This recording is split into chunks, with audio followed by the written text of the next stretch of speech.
أعوذ بالله من الشيطان الرجيم بسم الله الرحمن الرحيم الحمد لله الذي هو قائم بذاته بكل شيء منه الوجود وحده لا شريك له هو الحي القيوم الودود والصلوات والتحيات على أفضل الأنام محمد المصطفى خاتم الأنبياء وعلى خاتم ولايته الذي كان على بينة من ربه خليفة الرحمن سميع النبي الموعود مجيئه في آخر الزمان وعلى آلهما وأصحابهما أجمعين الراشدين الصالحين هم أصحاب اليقين الذين سعدوا ذروة الدين. دینی بھائیوں اور بہنوں، موضوع کے متعلق کچھ عرض کرنے سے پہلے ایک اعتراض ہوا ہے، اس کی میں وضاحت پہلے کر دینا مناسب سمجھتا ہوں. تو مختصر طور پر کیونکہ وقت کافی ہو چکا ہے، ہماری جماعت گروہ مہندریہ ہمیشہ ہر سال محرم کی 10ویں تاریخ کو بولا چالا معاف کرواتی ہے. ہر شخص دوسرے شخص سے، بھائی بہن، میاں بیوی، بیٹا بیٹی، سارے رشتہ دار، تمام لوگ، حتیٰ کہ ملاقاتی لوگوں سے بلکہ اجنبی لوگوں سے بھی بولا چالا ثواب کی خاطر معاف کروایا جاتا ہے. ہم یہ سلسلہ محرم کے ختم تک جاری رہتا ہے. ہم اس کو بڑے ثواب کا کام سمجھتے ہیں اور 10ویں محرم کو ہمارے پاس جس بات کا اہتمام کیا جاتا ہے وہ یہی بات ہے. اس کے سوا کوئی دوسرا کام ہم ایسا نہیں کرتے جس کو بدعت قرار دیا جاتا ہے. اب اس پہ ایک صاحب نے اعتراض کیا ہے اور انہوں نے یہ کہا ہے کہ یہ قرآن میں کہاں لکھا ہے. میں ان کے اعتراض کو سنا دیتا ہوں، اس کے بعد میں وضاحت پیش کروں گا. بہتر ہوتا کہ وہ اپنا نام بھی ظاہر کرے. میں ہرگز برا نہیں مانتا، برا ماننے کی کوئی بات نہیں ہے. بھائی شبہ ہے، گمان ہے، آپ اس کو ظاہر کر سکتے ہیں اور ہمارا فریضہ ہے کہ ہم اس کی وضاحت کریں. تو انہوں نے اپنا نام ظاہر نہیں کیا، مگر اعتراض یہ کیا ہے کہ there is no single verse in the glorious Quran which asks us to ask the forgiveness on the 10th of Muharram. میرے قرآن میں نہیں ہے، یہ ان کا کہنا ہے. Of course 10th of Muharram is a good day for many reasons and not a good day for one reason, the episode of Karbala, and this episode is also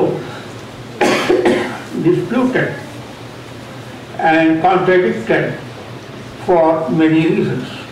So I don't see any logic in asking forgiveness on only this day. Of course, the Prophet has asked us to think before speaking any word or taking any action, and at the end of the day, retrospect our lives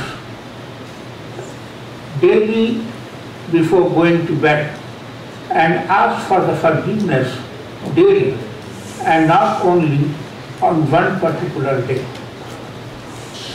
تو ہم کو اس پہ کوئی اعتراض نہیں ہے. اگر آپ یہ کام ہر روز کرنا چاہتے ہیں تو کیجیے، شوق سے کیجیے. ہم اس کو نہ برا سمجھتے ہیں نہ ہم اس سے منع کرتے ہیں. لیکن یہ 10ویں محرم کو ہم جو کرتے ہیں اس کی ایک وجہ تو یہ ہے کہ یہ کام تو کرنا ہے ہی. معافی کروانا، اپنے ہاتھ اور اپنی زبان سے اگر کسی کو تکلیف پہنچی ہے تو اس سے معافی مانگنا یہ ایک نیک کام ہے، اور اس کا اوریجن قرآن میں ہے۔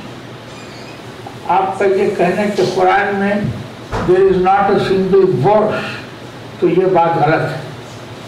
میں ایک نہیں 4 آیات آج آپ کو سناؤں گا، جس سے آپ کو پتہ چلے گا کہ it has an origin in Quran، in the book of God، قرآن میں یہ موجود ہے۔ اب یہ ہے کہ 10th of محرم کو کیوں ہم ایسا کرتے ہیں، تو اس کی وجہ یہ ہے کہ امام حسین نے ایسا کیا تھا۔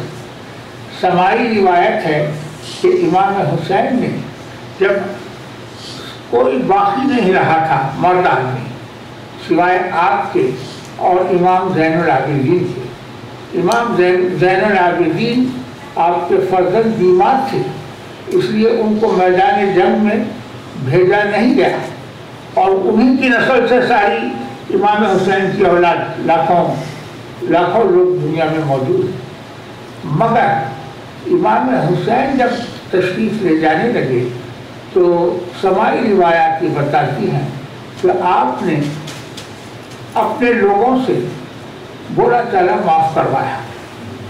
یہ سماعی روایت ہے، اور چونکہ یہ ٹریڈیشن ایسا ٹریڈیشن ہے جس کی جڑیں قرآن کی تعلیم میں موجود ہیں، اس لیے ہماری قوم گزشتہ 6 صدیوں سے، بلکہ اس سے پہلے سے، خود امام حسین کی شہادت کے بعد سے یہ سلسلہ چلا آ رہا ہے۔ ہم لوگ یہ بولا چالا خاص طور سے معاف کرواتے ہیں۔ تو اگر آپ سمجھتے ہیں کہ یہ کوئی نامناسب چیز ہے تو آپ کی مرضی، ہم مجبور کسی کو نہیں کرتے، لیکن یہ ہماری روایت ہے، اور میں سمجھتا ہوں کہ بڑی اچھی اور بڑی قیمتی روایت ہے۔ ایسا ٹریڈیشن ہے جس کو باقی رکھنا چاہیے۔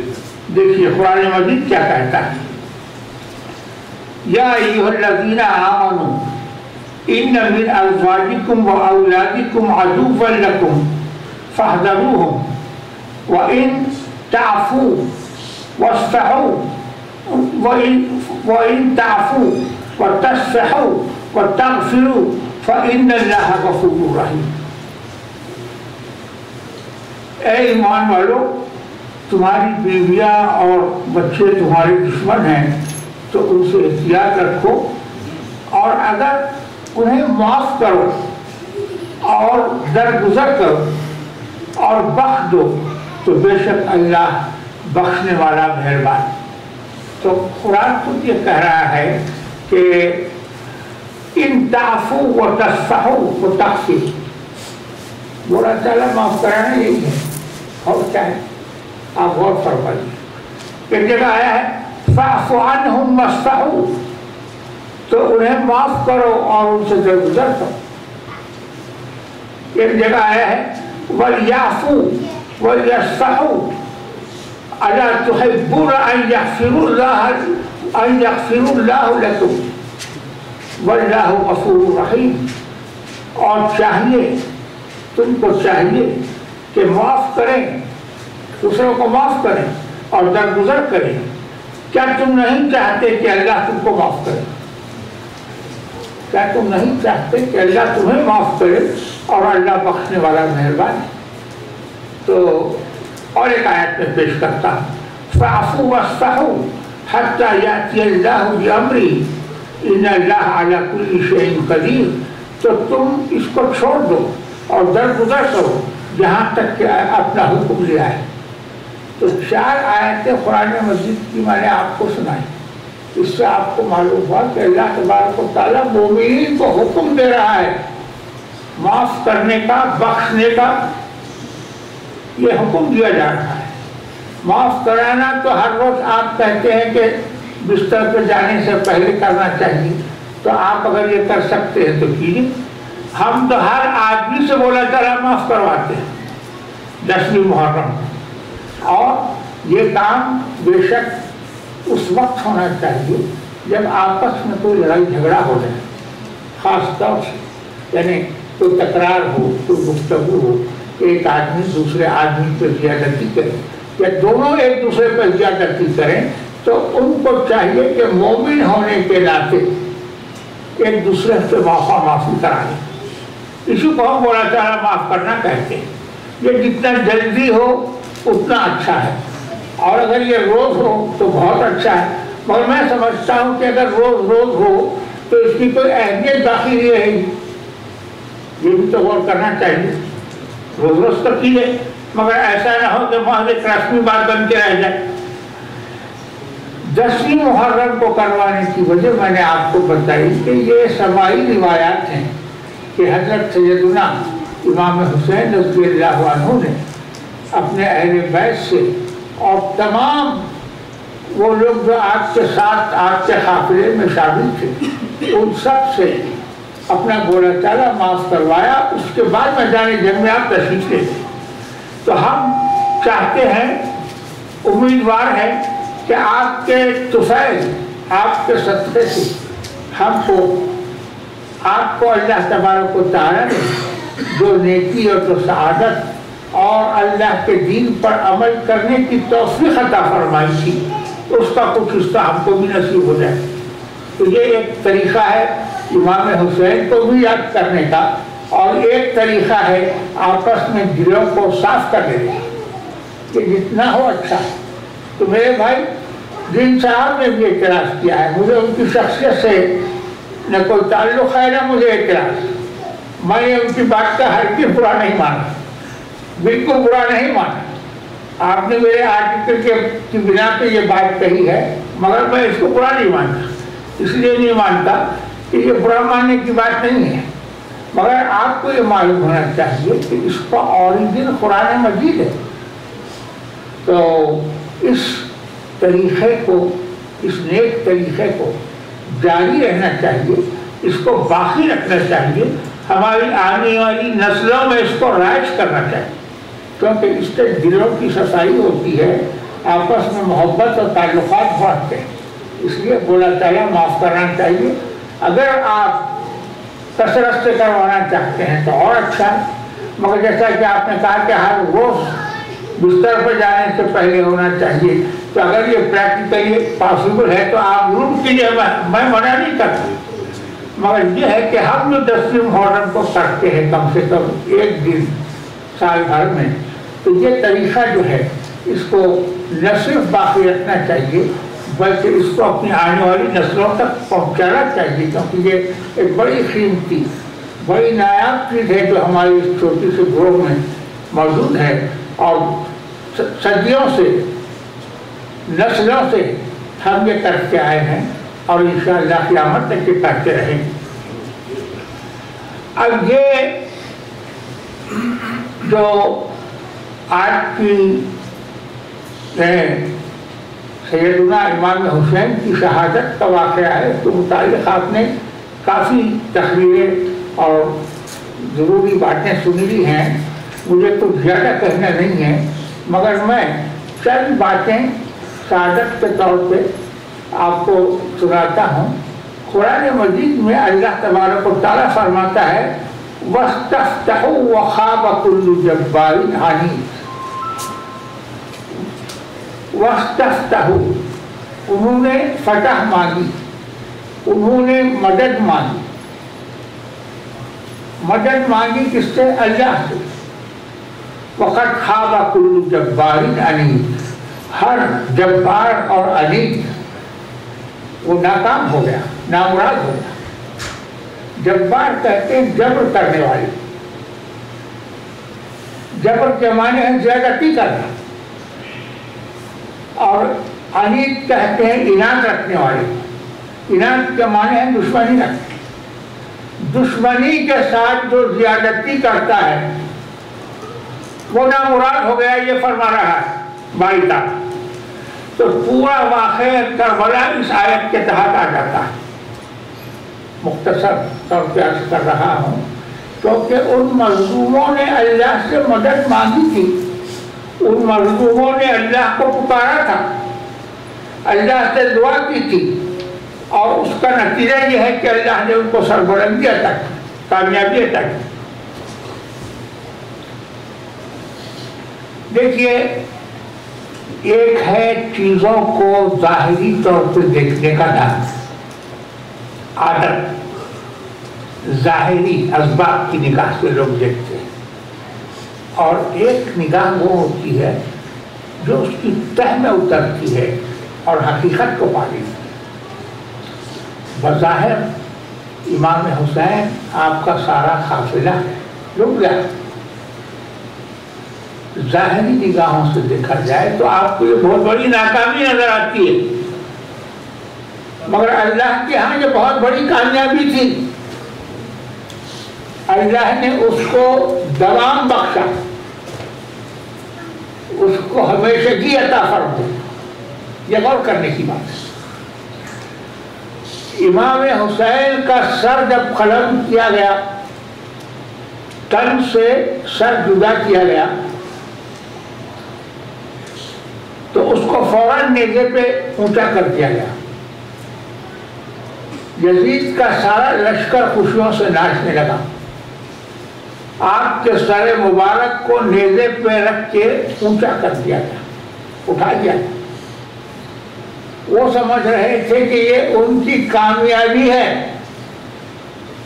ان کو کامیابی نصیب ہوئی، اس کا وہ اظہار کر رہے ہیں، مگر اللہ کی قدرت ان کے ہاتھوں سے امام کا سر بلند کروا رہی ہے، یہ انہوں نے غور نہیں کیا۔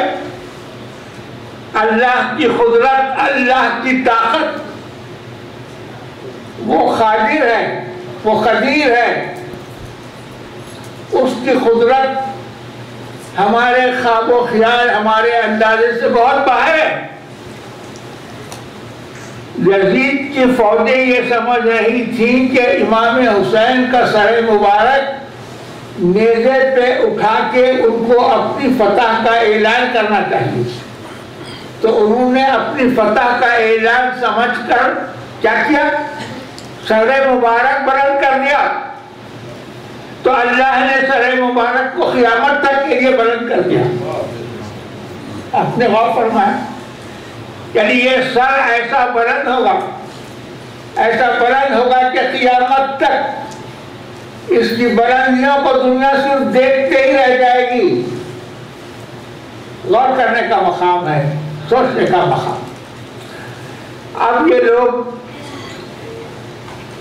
کہتے ہیں، ایسی باتیں کہتے ہیں کہ اذانیں ادھر بھی ہو رہی تھی، اذانیں ادھر بھی ہو رہی تھی، نمازیں ادھر بھی ہو رہی تھی، نمازیں ادھر بھی ہو رہی تھی۔ یعنی مطلب یہ ہے کہ ادھر بھی مسلمان تھے اور ادھر بھی مسلمان ہی تھے۔ یعنی سارے واقعے کی جو اہمیت ہے، جو سگنیفیکینس ہے، اس کو ڈائلیوٹ کرنے کے لیے یہ بات کہی جاتی ہے۔ بڑی ترکیب سے لوگ اس قسم کی باتیں کرتے ہیں، اذانیں ادھر بھی ہو رہی تھیں، اذانیں ادھر بھی ہو رہی تھیں، نمازیں ادھر بھی ہو رہی تھیں، نمازیں ادھر بھی ہو رہی تھیں۔ آپ غور فرمائیے، قرآن مجید یہود کے متعلق کہتا ہے، فرماتا ہے وَإِذْ أَخَذْنَا مِيثَاقَكُمْ لَا تَسْفِكُونَ دِمَاءَكُمْ، جب ہم نے تم سے عہد لیا تھا، یہود سے کہا جا رہا ہے، ہم نے تم یاد کرو جب ہم نے تم سے عہد لیا تھا کہ تم ایک دوسرے کا خون نہ کرو گے، وَلَا تُخْرِجُونَ أَنفُسَكُمْ مِنْ دِيَارِكُمْ، اور اپنے لوگوں کو ان کے گھروں سے نہیں نکالو گے، ثُمَّ أَقْرَرْتُمْ، تم نے وعدہ کیا، تم نے اقرار کیا، وَأَنْتُمْ تَشْهَدُونَ، اور تم اس کے گواہ ہو۔ باری تعالیٰ یہود سے پوچھ رہا ہے، پھر فرماتا ہے ثُمَّ أَنْتُمْ هَؤُلَاءِ، اور پھر تم ہی وہ لوگ ہو، تم ہی وہ لوگ ہو کہ تَقْتُلُونَ أَنفُسَكُمْ وَتُخْرِجُونَ فَرِيقًا مِّنْكُمْ، اپنے ہی لوگوں کو قتل کرتے ہو اور ایک فریق کو نکالتے ہو، مِن دیارہم، ان کے گھروں سے، تظاہرون علیہم بالاسم والعدوان، گناہ اور ظلم کے ساتھ ان کو قتل کرتے ہو، ان کو گھروں سے نکالتے ہو، خود اپنے ہی لوگوں کو۔ تو یہ آیت کیا بتا رہی ہے؟ یہ آیت یہود کا کردار بتا رہی ہے۔ آپ نے غور فرمایا، اللہ سے جو عہد کیا تھا اس عہد کو توڑ دیا۔ اگر کلمہ یہ بھی پڑھتے ہیں، کلمہ وہ بھی پڑھتے ہیں، تو پھر یہ قتل کیوں ہو رہا ہے؟ یہ گھروں سے کیوں نکالا جا رہا ہے؟ امام حسین کو گھر سے نکالا گیا۔ غور فرمائیے، غور کرنے کی بات ہے۔ آپ مدینے میں رہتے بھی تو آپ کو شہید کیا جاتا، مکے میں رہتے بھی تو آپ کو شہید کیا جاتا، جہاں بھی رہتے جب تک یزید کی بیعت نہ کرتے یزید کا اقتدار مکمل نہیں ہوتا تھا۔ تو امام حسین کو شہید کیے بغیر یزید کا اقتدار کامل اقتدار نہیں ہو سکتا تھا۔ تو یہ قتل و خون جو کرنا شروع کیا، تکرار کے بعد کیا۔ تم سب مسلمان ہوئے تھے، بنو امیہ سب کے سب رسول اللہ صلی اللہ علیہ وسلم پر ایمان لائے، مسلمان ہوئے۔ یہ اقرار تھا، آپس میں مسلمان بھائی بھائی کی طرح زندگی بسر کریں گے، ایک دوسرے کو قتل نہیں کریں گے، ایک دوسرے کو گھروں سے نہیں نکالو گے۔ مگر پھر تم نے یہ کرنا شروع کر دیا، یعنی اپنے عہد کو توڑ دیا۔ امام حسین رضی اللہ تعالی عنہ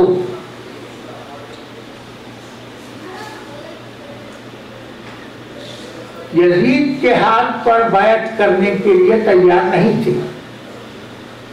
یزید کے ہاتھ پر بیعت کرنے کا مطلب یہ ہے کہ اس کو خلیفہ ماننے کے لیے تیار نہیں تھے۔ یہی حال حضرت عبداللہ ابن زبیر کا تھا، مشہور صحابی رسول۔ ان کے ساتھ تو جنگ ہوئی اور مکے میں جنگ ہوئی۔ مکے میں یزید نے فوجیں بھیجی تھیں اپنی، عبداللہ بن زبیر کو قتل کرنے کے لیے، ان کو مجبور کرنے کے لیے کہ وہ یزید کی بیعت کریں، اور انہیں بیعت نہیں کی۔ تو یہی موقف امام حسین کا بھی تھا کہ آپ بیعت کرنے کے لیے تیار نہیں، آپ اس پہ ڈٹے رہے، آپ اس پہ قائم رہے۔ دیکھیے، آپ دیکھ رہے تھے کہ باقی کی قوتیں کیا کر رہی ہیں۔ بنو امیہ میں کسی کو نبوت نہیں نصیب ہوئی، کسی پہ قرآن نہیں اترا، کسی کو نبوت نصیب نہیں ہوئی جو بنی ہاشم کو ہوئی تھی۔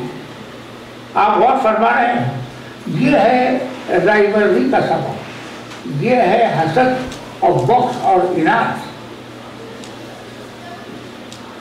جبارین عنید کے معنی ہے کہ ایسا جابر و اناد رکھتا، دشمنی رکھتا۔ یہ دشمنی کیا ہے؟ سوال یہ ہے کہ یہ دشمنی کس بات کی تھی؟ غور کرنے کی بات۔ تو بنو امیہ بنو ہاشم کے اعلیٰ مرتبے کو چیلنج کرنا چاہتے تھے۔ وہ چاہتے تھے کہ اقتدار پر قبضہ کر لیں اور کسی طرح سے بنو ہاشم کو نیچا دکھا۔ یہ جذبہ تھا، یہ رقابت تھی۔ اور اس کے برخلاف رسول اللہ صلی اللہ علیہ وسلم امت کو یہ بتا کے گئے تھے کہ کیا مقام ہے اہل بیت کا، اہل بیت سے امت کو کیا تعلق رکھنا چاہیے تھا، یہ آپ نے صاف صاف بتا دیا تھا۔ آپ نے فرمایا تھا کہ میں تمہارے لیے 2 چیزیں چھوڑ کے جا رہا ہوں، میرے بعد اگر ان 2 چیزوں کو تم مضبوطی سے تھام لو گے تو حوض کوثر پہ آ کے مجھ سے مل جاؤ۔ ایک چیز ہے اللہ کی کتاب، اس رسی کو مضبوطی سے تھام۔ دوسرے ہیں میرے اہل بیت، میں دیکھوں گا کہ تم ان کے ساتھ میرے بعد کیا سلوک کرو گے۔ یہ حضور نے فرمایا تھا۔ یہ بات سمجھنے کی ہے اور آج بھی سمجھنے کی ہے۔ بات یہ ہے کہ یہ فرقہ واری رقابتیں، تعصبات اور ایک دوسرے سے عداوت اور دشمنی یہ لوگوں کو اندھا کر دیتی ہے۔ بجائے وہ مسئلے کو سمجھنے کے، ہوتا یہ ہے کہ بعض لوگ ایک خاص فرقے سے نفرت کی وجہ سے امام حسین سے نفرت کر جاتا ہے، ان کو نعوذ باللہ غلط ثابت کرنے کی کوشش کرتے ہیں، اور یہ بتاتے ہیں کہ یزید بھی تو ایک صحابی کا بیٹا تھا۔ یہ ایک عجیب و غریب بات ہے۔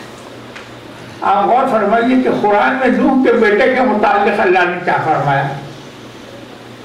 جب طوفان اٹھا، حضرت نوح نے التجا کی، معروضہ کیا، بار الہ میرا لڑکا، میرا بیٹا میرے اہل سے ہے، میرے خاندان سے ہے، تو حکم آیا کہ نوح تم نہیں جانتے، وہ تمہارے اہل سے نہیں ہے، اور ایسی چیزیں مت پوچھا کرو ہم سے، مت مانگا کرو جن کو تم نہیں جانتے۔ تو انہوں نے فوراً ہی معذرت کی، معافی چاہی۔ تو صحابی کا صحابی کے بیٹے ہیں وہ بھی، ایک بات یہ کہی جاتی ہے، ایک بات ایسی کہی جاتی ہے کہ اس سے لوگ متاثر ہو جاتے ہیں، وہ یہ ہے کہ یہ واقعہ سارا تو ہوا کربلا میں، حسین بیٹھا، انہیں یزید تھا شام میں، یزید کی سلطنت کا ہیڈ کوارٹر تھا شام، وہ تو تھا شام میں، اس کو کیا معلوم کہ یہاں کیا کیا ہوا؟ سب ہو جانے کے بعد اس کو معلوم ہوا، تو لوگ اس سے متاثر ہو جاتے ہیں، سمجھتے نہیں۔ دیکھیے امام حسین کا سر مبارک جب یزید کے دربار میں لایا گیا تو یزید کا ری ایکشن کیا تھا؟ آپ خود فیصلہ کر لیجیے۔ جب سر مبارک اس کے دربار میں لایا گیا یزید کے، تو اس نے کیا رویہ اختیار کیا؟ اس نے چھری سے آپ کے چہرے مبارک کو چھیڑنا شروع کیا، طنزیہ جملے کہنا شروع کیا، ہنسنے لگا، اور چھری سے آپ کے لمحۂ مبارک کو، آپ کے ہونٹوں کو چھیڑنے لگا۔ وہاں ایک صحابی رسول موجود تھے، انہوں نے یہ دیکھا تو انہوں نے فوراً، ان سے رہا نہیں گیا، فوراً انہوں نے کہا کہ یزید، میں نے اپنی آنکھوں سے رسول اللہ صلی اللہ علیہ وسلم کو ان لمحۂ مبارک کو چومتے ہوئے دیکھا ہے، چھری سے ان کو مت چھیڑو۔ آپ نے غور فرمایا تو یزید کا رویہ آپ کے سر مبارک کے ساتھ جو تھا وہ یہ ثابت کرتا ہے کہ یزید ہی ہے جو کچھ وہ سب کا ذمہ دار تھا۔ وہ امام مظلوم اپنے 6 مہینے کے بچے کو خیمے سے لے کے باہر تشریف لاتے ہیں، فوجوں سے، ابن زیاد سے درخواست کرتے ہیں کہ پانی ہم کو مت دو، کم سے کم چھوٹے سے معصوم بچے کو پانی دے دو۔ غور کرنے کا مقام ہے کہ اگر اختلاف خلافت کا تھا، حسین یزید کے اقتدار کو، اس کی گورنمنٹ کو ماننے کے لیے تیار نہیں تھے، تو قصوروار کون تھے تمہاری نظر میں؟ امام حسین تھے۔ معصوم علی اصغر تو کوئی ذمہ دار نہیں تھے، 6 مہینے کا بچے نے کیا قصور کیا تھا؟ بھائی پانی تو انسان ہے، عراق کے جانوروں کا حق تھا، جانور پانی پیتے تھے، درخت اور گھاس اور پودے پانی پہ زندہ تھے، فرات کا پانی تو ہر ایک استعمال کرتا تھا، پانی کی کوئی قیمت نہیں تھی۔ پانی پہ جو حق تھا علی اصغر کا، تم نے وہ حق دینے سے انکار کیا۔ یہ چیز بتا رہی ہے کہ تم حق پہ تھے یا باطل پہ تھے۔ غور کرنے کا مقام ہے۔ 7 تاریخ سے پانی بند ہوا، 10 تاریخ تک اہل بیت رسول پانی کے خطرے کو ترستے رہے۔ اس سانحے کا سب سے بڑا المیہ یہ ہے، رضا کو چھوڑ دی تو ہوا کیا؟ سیدنا امام حسین نے کیا مانگا؟ آپ نے فرمایا کہ آج ایک رات کی ہم کو مہلت دو، اس رات میں ہم عبادت کر لیں گے۔ ہم کو مہلت دی گئی۔ نویں تاریخ کی رات میں امام عالی مقام نے اپنے تمام ساتھیوں کو جو موجود تھے سب کو جمع کیا۔ اس کے بعد ارشاد فرمایا کہ آنے ہی کو بلائے ہیں اب تحت و فوق سے، جانا جو چاہتا ہے چلا جائے شوق سے۔ تو تمام آپ کے انصار نے یک زبان ہو کے کہا کہ اگر ہم آپ کا ساتھ چھوڑ دیں تو ایسی زندگی پہ لعنت ہے۔ آپ خود دیکھ لیجیے گا کہ ہمارا قدم ذرہ برابر نہیں ہٹے گا، ہم ہر مصیبت کا، ہر آزمائش کا مقابلہ کریں گے، مگر آپ کا ساتھ نہیں چھوڑیں۔ نویں کی رات سارے اہل بیت اطہار اللہ کی عبادت میں گزارتے ہیں۔ تو ابھی آپ یہ بات سمجھ میں آ رہی ہے کس کا کردار کیا تھا، کون کیا چاہتے تھے۔ وہ خدا اور خدا کی رضا، خدا کی محبت مانگ رہے تھے۔ ان کو معلوم تھا کہ کل کیا ہونے والا ہے، بچہ جانتا تھا کہ کل کیا ہونے والا ہے، مگر اس کے باوجود ان کا صبر، ان کا استقلال غور کرنے کا مقام ہے۔ اسلام کی تاریخ کا ایک سنہرا باب ہے۔ ساری رات عبادت کرتے رہے، بھوکے پیاسے اللہ کو پکارتے رہے، اللہ کی عبادت کرتے رہے، یہ مقام ہے ان کا۔ تو ان سے محبت کرنے کی تعلیم اللہ کے حبیب نے دی تھی۔ امت، ان کا مقام ایسا نہیں ہے کہ امت ان کے مقام اور ان کے مرتبے سے آگاہ نہیں تھی، ایسا نہیں ہے۔ ساری امت آگاہ تھی ان کے مقام سے، ان کے مرتبے سے۔ آپ غور فرمائیے، حضور نے بتایا کہ ان کی محبت اللہ کی محبت کو پہنچنے کا زینہ ہے، سیڑھی ہے۔ آپ کے اہل بیت کی محبت اللہ کی محبت کو پانے کا زینہ ہے۔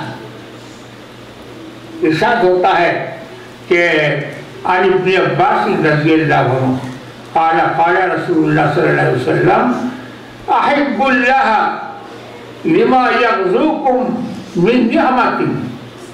اللہ سے محبت کرو، تعلیم دے رہے ہیں محبت کرنے۔ میں اس بات سے یہ حدیث پیش کر رہا ہوں کہ ہمارا مذہب، ہماری جماعت، مختصر سی جماعت، اس کی روح رواں کیا ہے؟ اللہ کی محبت۔ ہمارے امام مہدی موعود علیہ السلام نے جو پیغام دیا، جو تعلیم ہم کو دی، وہ اللہ کی محبت۔ حضور امت کو تعلیم دے رہے ہیں اور وجہ بتا رہے ہیں کہ کیوں اللہ سے محبت کرنی چاہیے۔ وہ تم کو نعمتیں کھلاتا ہے۔ احب اللہ لما یغزوکم من نعمت، اللہ سے محبت کرو اس لیے کہ وہ تم کو اپنی نعمتیں کھلاتا ہے، رزاق ہے، لطیف و خبیر ہے، اس سے محبت کرو۔ وَأَحِبُّونِي بِحُبِّ اللَّهِ، اور مجھ سے محبت کرو اللہ کی محبت کے واسطے۔ رحمت للعالمین صلی اللہ علیہ وسلم امت کو تعلیم دے رہے ہیں وَأَحِبُّونِي بِحُبِّ اللَّهِ، اگر تم اللہ سے محبت رکھتے ہو تو مجھ سے محبت رکھو اللہ کی محبت کی خاطر، اللہ سے محبت کی وجہ سے۔ اور پھر ارشاد ہوتا ہے وَأَحِبُّوا أَهْلَ بَيْتِي بِحُبِّي، اور میرے اہل بیت سے میری محبت کی خاطر میرے اہل بیت سے محبت کرو۔ اب آپ غور فرمائیے یہ حدیث کیا بتا رہی ہے؟ اللہ سے محبت رکھو اس کے انعام، اس کی رزاقی کی بنا پر۔ تم کو زندگی دی، تم کو رزق دیا، سسٹینر ہے، اس نے تم کو سب کچھ دیا۔ اللہ سے محبت کرو، کھلانے پلانے والے سے محبت کرو، اور پھر فرماتے ہیں اس کی محبت کی خاطر مجھ سے محبت کرو، اور پھر فرماتے ہیں میری محبت کی خاطر میرے اہل بیت سے محبت کرو۔ اب غور فرمائیے امت کو حضور نے کیا تعلیم دی اور یزید نے کیا عمل کیا، غور کرتے چلے جائیے۔ جو یہ بات آپ سے کہتے ہیں کہ وہ بھی صحابی کے فرزند سے، تو یہ نعوذ باللہ اللہ ایسے بدنصیبوں سے ہم کو بچائے، ان کی چھاؤں سے ہم کو دور رکھے، یہ ان کی بدنصیبی ہے۔ اللہ کے حبیب فرماتے ہیں کہ اللہ سے محبت رکھو، کیوں؟ تم کو اپنی نعمتیں کھلاتا پلاتا ہے، اور مجھ سے محبت رکھو، کیوں؟ اللہ کی خاطر، اللہ کی محبت کی خاطر۔ اور میرے اہل بیت سے محبت رکھو میری محبت کی خاطر۔ تو اب آپ نے غور فرمایا کہ یہ تعلیم اللہ کے رسول نے امت کو دی ہے۔ اب اذانیں ادھر ہونے سے کیا فائدہ ہے؟ کہ مجھے بتائیے اللہ کے حبیب نے تو یہ کہا تھا اذانیں ادھر بھی ہو رہی ہیں، اذانیں ادھر بھی ہو رہی ہیں، ایسی اذانوں پر لعنت ہے۔ غور فرمایا آپ نے؟ وہ اذانیں دھوکہ ہیں، وہ اذان جس سے لرزتا ہے شبستان جہاں ہوتی ہے بندہ مومن کی اذا سے پیدا۔ تو عاشورہ کی صبح میں امام علی مقام نے علی اکبر کو حکم دیا، علی اکبر نے آواز بلند کی، اذان کی آواز بلند ہوئی، فجر کی نماز کے لیے حضرت علی اکبر نے اذان دی۔ اس صبح کا اعلان کیا جس صبح دنیا کی تاریخ کا ایک خونی باب لکھا جانے والا تھا۔ علی اکبر نے اذان دی اور اس طرح سے صبح ہو گئی۔ اہل بیت کے لیے نہ ناشتہ تھا، نہ پانی تھا، نہ غذا تھی، مگر تھا کیا؟ نماز۔ یہی ان کی غذا تھی۔ امت کو سرکار دو عالم نے نجات کا راستہ دکھایا، اپنے اہل بیت کا آپ نے کن طریقوں سے تعارف کروایا، ان کا مرتبہ اور ان کی فضیلت، ان کا مقام آپ نے امت کو کس طرح آگاہ کیا، اس پہ آپ ذرا غور فرمائیے۔ حضرت ابو ذر غفاری رضی اللہ عنہ سے یہ حدیث آئی ہے، سمعت النبی صلی اللہ علیہ وسلم، میں نے نبی صلی اللہ علیہ وسلم کو یہ کہتے ہوئے سنا، ان مثل اہل بیتی فیکم مثل سفینۃ نوح، میرے اہل بیت کی مثال میری امت کے لیے نوح کے سفینے کی ہے۔ غور کرنے کا مقام ہے، یہ سوچنے کا مقام ہے۔ میرے اہل بیت کی مثال میری امت کے لیے نوح کے سفینے کی ہے۔ حضرت نوح جب سفینہ بنا رہے تھے، کشتی بنا رہے تھے، تو جو مالدار لوگ تھے، طاقتور لوگ تھے، وہ دیکھتے تھے اور ہنستے تھے کہ بوڑھا دیوانہ ہو گیا ہے، پاگل ہو گیا ہے، یہ کیا کشتی بنا رہا ہے۔ تو خشکی پہ جہاں نہ پانی تھا نہ کچھ تھا، وہ کشتی بناتے چلے جا رہے تھے نوح علیہ السلام۔ اور وہ جو متکبر لوگ تھے، اہل نفس تھے، اپنے آپ کو کچھ سمجھتے تھے، وہ لوگ حضرت نوح کا مذاق اڑاتے تھے۔ سرکار دو عالم فرماتے ہیں کہ میرے اہل بیت کی مثال نوح کی کشتی کی ہے، جو کوئی نوح کی کشتی میں آ گیا وہ بچ گیا۔ آپ فرماتے ہیں من رکبہا نجا، جو اس میں سوار ہوا اس نے نجات پالی، ومن تخلف عنہا ہلک، جو پیچھے رہ گیا وہ ہلاک ہو گیا۔ تو اہل بیت رسول کا مقام امت محمدیہ کے لیے نوح کی کشتی کا ہے۔ یزید اس بات کو نہیں سمجھ سکا، اور اب جو بچے یزید کی وکالت کرتے ہیں 1300-1400 سال بعد، ان کو بھی یہ سمجھ لینا چاہیے کہ اہل بیت رسول نوح کی کشتی کا مقام رکھتے ہیں امت محمدیہ کے لیے۔ حضور کا یہ ارشاد ہے، آپ نے غور فرمایا۔ اب آپ سمجھتے ہیں کہ یزید بھی صحابی کے فرزند تھے، تو آپ کو آخرت میں معلوم ہوگا، اس کا فیصلہ تو آخرت ہی میں ہوگا۔ لیکن ساری امت کو یہ بات یاد رکھنی چاہیے کہ اہل بیت رسول ان کا مقام امت کے لیے ہلاکت سے بچانے والی نوح کی کشتی کا مقام ہے، اس کشتی کو نہیں چھوڑنا چاہیے۔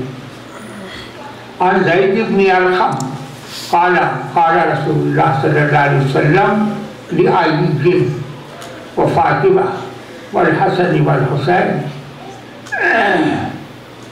رسول اللہ صلی اللہ علیہ وسلم نے علی، فاطمہ، حسن اور حسین کے بارے میں ارشاد فرمایا، انا صدیق لمن سالمتم، میں اس سے صلح رکھوں گا جو تم سے صلح رکھتا ہے۔ یہاں بات کھل کے سامنے آ جا رہی ہے، صلاح عام ہے، یاران نقطہ داخلی بات کھل کے سامنے آ رہی ہے۔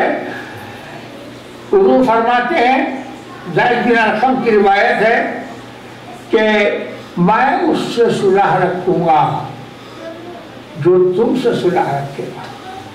کس سے کہہ رہے ہیں؟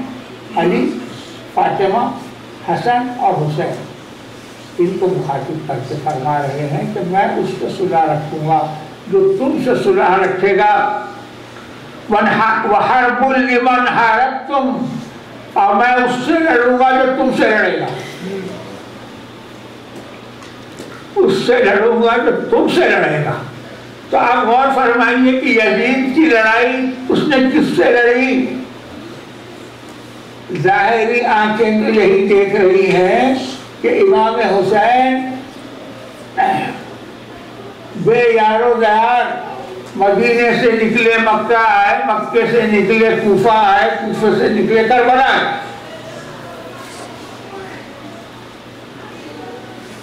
ان کو بے یار و مددگار سمجھا گیا، مگر غور کرنے کا مقام ہے کہ یزید کے لشکر نے اور ابن زیاد نے اور خود یزید نے کس سے جنگ کی؟ حضور فرماتے ہیں من حرب لمن حاربتم، میں اس سے لڑوں گا جو تم سے لڑے گا۔ اب یہ حضور سے جنگ تھی، یزید کی جنگ حسین سے جنگ نہیں تھی۔ حدیث سے بتا رہی ہے کہ یہ حسین سے جنگ تھی۔ حضرت اسامہ بن زید سے ایک حدیث آئی ہے، ہذان ابنایا وابدبدتی، یہ میرے بیٹے ہیں، حسن اور حسین کی طرف اشارہ فرماتے ہیں، یہ میرے بیٹے ہیں اور یہ میری بیٹی کے بیٹے ہیں۔ اور پھر فرماتے ہیں اللہم انی احبہما واحب من یحبہما، یا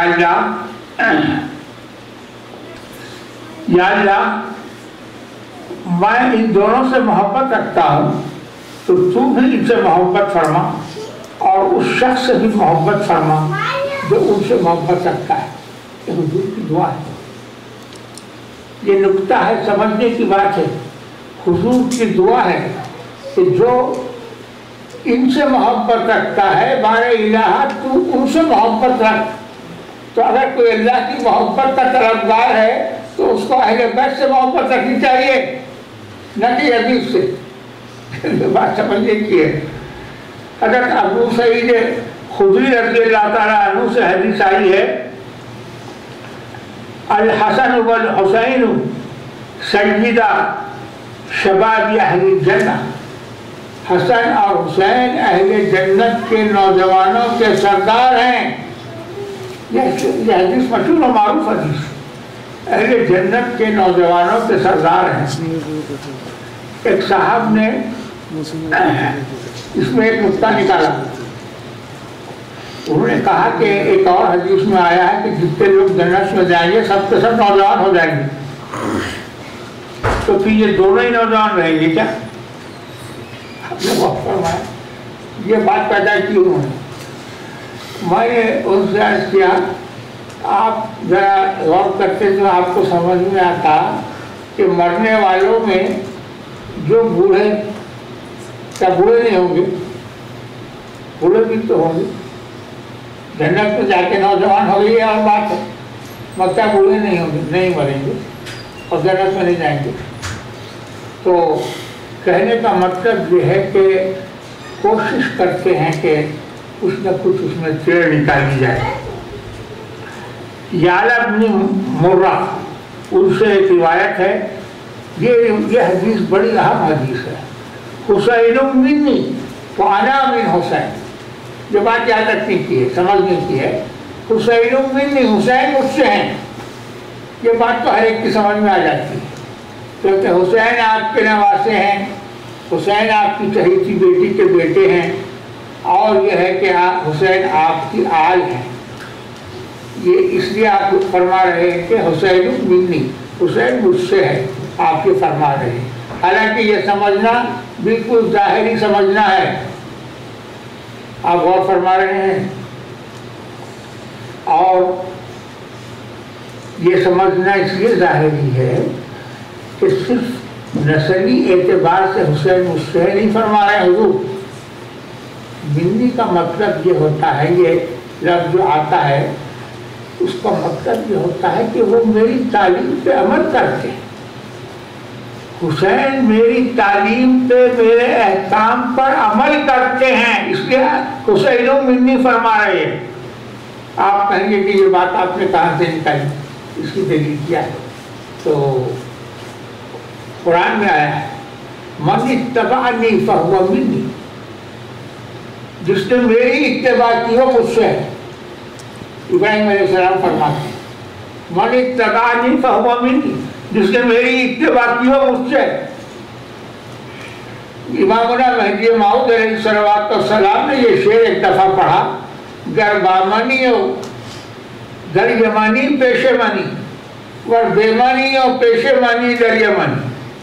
اگر تو میرے تعلیمات پہ عمل کر رہا ہے، یمن میں رہتا ہے تو میرے سامنے ہی بیٹھا ہوا ہے، اور اگر تو میرے سامنے ہے اور میری احکام اور میری تعلیمات پہ عمل نہیں کرتا ہے تو تجھے سمجھ کہ میرے سامنے نہیں ہے بلکہ تو یمن میں. تو جو اتباع کرتا ہے من اتبعنی فہو منی، یہ الفاظ قرآن کے ہیں. قرآن میں منی کا لفظ ہے، مجھ سے ہے. ابراہیم علیہ السلام فرما رہے ہیں فہو منی، تو وہ مجھ سے ہے. حدیث شریف کا لفظ یہ ہے حسین منی، حسین مجھ سے. آپ نے غور فرمایا تو یہاں صرف میری آل ہے، میرا خون ہے، یہ نہیں فرما رہے ہیں. حسین منی کا مطلب یہ کہ حسین میرے پیغام پر عمل کرنے والے ہیں، میری تعلیم پر چلنے والے ہیں، یہ مطلب ہے.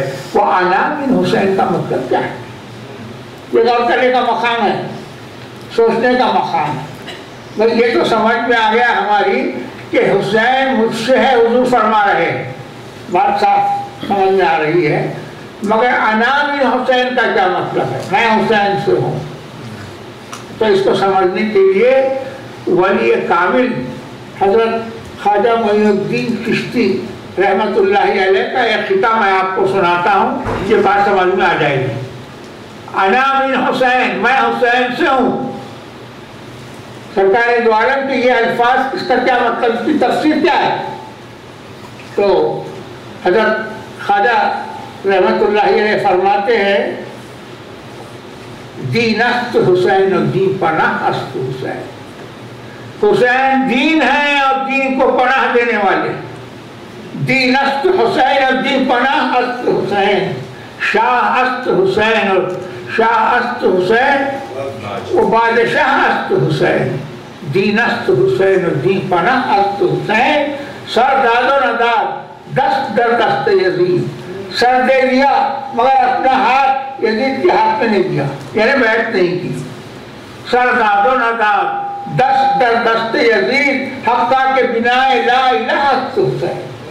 لا الہ کی بنیاد حسین ہے فرما رہے ہیں.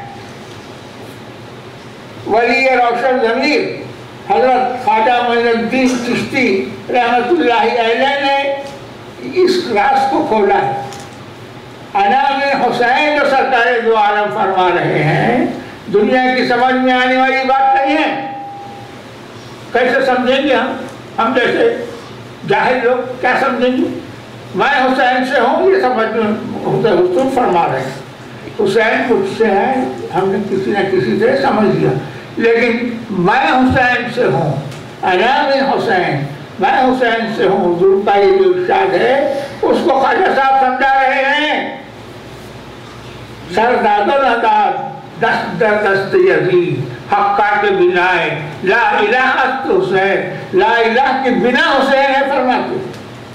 اس لیے حضور فرما رہے ہیں کہ میں حسین سے ہوں، یعنی حسین میرے دین کو، میرے پیغام کو، میری اللہ نے مجھ پر جو کتاب اتاری اس کو، اس شریعت کو جو اللہ نے مجھے عطا کی، ان سب کو بچانے والا حسین ہے. اس لیے فرما رہے ہیں کہ انا من حسین. بات اب سمجھ میں آ گئی کہ حسین منی وانا من حسین. احب اللہ من احب حسین. اللہ اس سے محبت کرے جو حسین سے محبت کرے. آپ اور فرمائیں احب اللہ من احب حسین. اللہ اس سے محبت کرے جو حسین سے محبت کرے. یہ بات سمجھنے کی ہے. کیا یزید نے یہ بات سمجھی؟ کیا یزید کو یہ بات نصیب ہوئی؟ کیا یزید کے لشکر والوں کو یہ بات نصیب ہوئی؟ غور کرنے کا مقام ہے. مطلب یہ ہے کہ اہل بیت کا مقام بالخصوص 3 شہداء ایسے ہیں جن کا تعلق اہل بیت سے. ایک تو علی مرتضیٰ جو مسجد میں شہید ہوئے. کثیرہ میسر نشد این سعادت و کعبہ ولادت و مسجد شہادت. کعبے میں پیدا ہوئے، مسجد میں شہید ہوئے. اور امام حسن، غور کرنے کی بات ہے. اس نقطے پہ آپ غور فرمائیے. یہ قابل غور بات عرض کر رہا ہوں آپ سے. لوگ کہتے ہیں کہ خلافت حاصل کرنے کے لیے حصول گئے تھے، حسین گئے تھے. یہ چیز غور سے سننے کی ہے اور یاد رکھنے کی ہے. لوگ کہتے ہیں اور الزام لگاتے ہیں سیدنا امام حسین پر کہ کوفے والوں نے ہزاروں قتل کیے. آئیے ہم آپ سے بیعت کرتے ہیں. تو آپ ان کی بیعت لینے کے لیے کوفہ تشریف لے گئے. یعنی آپ خلافت کو حاصل کرنا چاہتے تھے، خود خلیفہ بننا چاہتے تھے. یہ الزام امام حسین پر لگایا جاتا ہے. اب اس الزام کی حقیقت کیا ہے اس کو سمجھنے کے لیے میں ایک بات آپ کی نگاہ میں لانا چاہتا ہوں. دیکھیے امیر معاویہ سے جنگیں ہونے کے بعد علی مرتضیٰ سے ہوتی رہی. جب امام حسن خلیفہ بنے 6 مہینے انہوں نے خلافت کی. اس کے بعد انہوں نے فرمایا کہ حضور نے فرمایا تھا میرے بعد خلافت 30 سال رہے گی. ان 6 مہینوں میں 30 سال پورے ہو رہے ہیں اور مسلمانوں کا ناحق قتل و خون ہو رہا ہے. اس لیے میں خلافت سے دستبردار ہوتا ہوں، مگر یہ شرط رکھی کہ امیر معاویہ کے بعد خلیفے کے انتخاب کا حق جو قرآن نے اور اللہ کی کتاب نے، اللہ کے دین نے امت کو دیا ہے، وہ امت کو لوٹا دیا جائے. صحابہ رسول خلیفے کا انتخاب کریں، مسلمان خلیفے کا انتخاب کریں. اس شرط پہ آپ خلافت سے دستبردار ہو گئے۔ اب آپ یہ کہتے ہیں کہ امام حسین خلافت حاصل کرنے کے لیے کوفہ گئے، کربلا گئے، شہید ہو گئے، یہ الزام آپ لگاتے ہیں۔ مجھے بتائیے کہ امام حسن تو خلافت سے دستبردار ہو چکے تھے، ان کو کیوں ظاہر کیا گیا؟ امام حسن تو امیدوار نہیں تھے نا خلافت کے، پھر ان کو ظاہر کیوں دیا گیا؟ یہ بتائیے۔ جادو وہ تو سب کہہ کے بولی۔ سوال یہ ہے کہ ان کافروں نے یہ طے کر رکھا تھا کہ خاندان رسول کو میٹ دیا جائے، ختم کر دیا جائے، تاکہ ان کا اقتدار مستحکم ہو جائے۔ امام حسن دستبردار ہو چکے تھے، خلافت کے امیدوار نہیں تھے، اپنے گھر میں تھے، ان کو شہید کیا گیا اور زہر دے کے شہید کیا گیا۔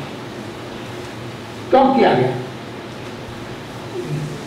جس وجہ سے امام حسن کو شہید کیا گیا اسی وجہ سے امام حسین کو بھی شہید کیا گیا ہے۔ اب آپ سمجھ میں آگئی بات؟ میں زیادہ قریب نہیں کروں گا تقریر کو، کافی وقت ہو چکا ہے۔ میں یہ عرض کرنا چاہ رہا تھا کہ اللہ تبارک و تعالیٰ نے نواسہ رسول کے ذریعے امت کو یہ دکھا دیا ہے، امت کو یہ دکھا دیا ہے کہ ظاہری طاقت، فوجی قوت اور اقتدار، کثرت اور عددی طاقت، ہتھیاروں کی طاقت کوئی چیز نہیں۔ طاقت جو کچھ ہے وہ حق کی طاقت ہے، صداقت کی طاقت۔ یہ سبق دیا گیا ہمیشہ کی امت مسلمہ کو، یہ صدق امام حسین کی شہادت سے دیا گیا۔ آپ غور فرمائیے، یزید طاقتور تھا، اس کا لشکر بہت بڑا لشکر تھا، امام حسین کے ساتھ صرف 72 لوگ تھے، ہتھیار کہاں تھے؟ کھانے پینے کا سامان نہیں تھا۔ کربلا پہنچنے تک تو آپ نے پانی پلا دیا آنے والوں۔ تو کیا تھا امام حسین کے پاس؟ غور کرنے کی بات ہے۔ طاقت سی شے مگر خجیل و بد نصیب تھی، نا طاقتی حسین کی کتنی عجیب تھی، نا طاقتی حسین کی کتنی عجیب تھی۔ یہ سبق دے رہے ہیں، یہ درس دے رہے ہیں، یہ پیغام دے رہے ہیں کہ ظاہری قوت کا خیال مت کرو، دیکھو کہ حق کس طرف، سچائی کدھر ہے، صداقت کے دامن میں آ جاؤ، اللہ حفاظت کرنے والا ہے۔ کم من فئۃ قلیلۃ غلبت فئۃ کثیرۃ بإذن اللہ۔ کتنی چھوٹی چھوٹی جماعتیں کتنی بڑی بڑی جماعتوں کا غالب آ گئی ہیں اللہ کے حکم سے۔ تو اس سارے واقعے میں اللہ کی قدرت نظر آ رہی ہے کہ جو بھوکے پیاسے شہید ہوئے، کمزور تھے، نحیف تھے، مجبور تھے، لاچار تھے، ان کا مقام یہ ہوا کہ قیامت تک دنیا ان کو یاد رکھے گی، ان کی مدح کرے گی، ان کی تعریف کرے گی، ان پہ درود بھیجے گی، ان پہ سلام بھیجے گی۔ اور یزید کیسا ذلیل ہو، تُعِزُّ مَن تَشَاءُ وَتُذِلُّ مَن تَشَاءُ، جس کو چاہتا ہے عزت دیتا ہے، جس کو چاہتا ہے ذلیل کر دیتا ہے۔ تو یہ سارا واقعہ یہ درس دیتا ہے امت مسلمہ کو کہ ہم حق کی طرف ہو جائیں، ظاہری اسباب پہ نظر نہ کریں، یہ دیکھیں کہ حق کس طرف، اور ایک دفعہ معلوم ہو جائے کہ حق کس طرف ہے تو پھر اس کی مدافعت کے لیے ڈٹ جائے۔ یہی پیغام ہے کربلا کا۔ ہم سب کو اللہ تبارک و تعالیٰ اس کی توفیق دے، اللہ سے محبت، اس کے رسول سے محبت، اس کی کتاب سے محبت، اس کے دین سے محبت، بس یہی ہمارا سرمایہ ہے، یہی ہمارے امام مہدی موعود علیہ الصلوۃ والسلام کی تعلیم ہے۔ وآخر دعوانا ان الحمد للہ رب العالمین۔